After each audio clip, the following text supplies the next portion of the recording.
이번 4.7 재보선에서 투표권을 갖고 있는 외국인 유권자는 4만 2천여 명입니다. 국적은 한국이 아니더라도 한국 영주권을 딴 뒤 3년을 살면 투표 자격이 주어지는 건데요. 4만 표 이상이면 당락을 가르고도 남는 수.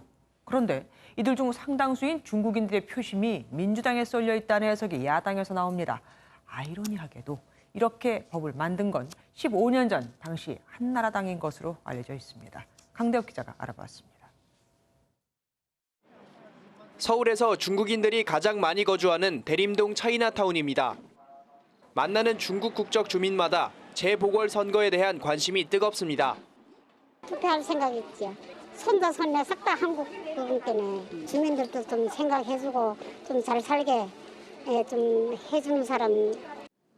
국적은 한국이 아니더라도 일정 자격을 갖춘 외국인은 대선, 총선과는 달리 지자체장을 뽑는 지방선거에서는 지난 2006년부터 한 표를 행사할 수 있기 때문입니다.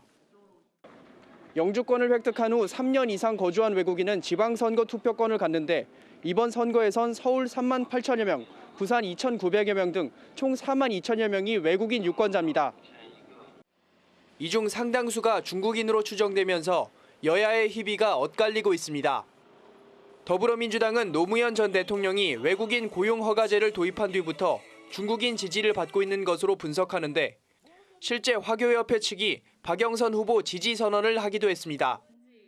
국민의힘은 친중 정부로 평가받는 문재인 정부 때문에 열세를 예상하고 있는데 김진태 전 의원은 동북 공정을 막아내야 할 시기에 민주당이 화교의 지지를 호소한다고 비난했습니다. 이게 만만치 않은 숫자다. 선거 때가 되면은 이게 표심으로 작동을 한다 그러면은 사실 정치인 입장에서는 신경을 쓸 수밖에 없고. 접전이었던 지난 2010년 서울시장 선거의 1위와 2위의 표차는 2만 6천여 표. 이번 선거도 접전이 예상되는 만큼 외국인 유권자의 표심이 중요 변수로 작용할 전망입니다. MBN 뉴스 강대엽입니다.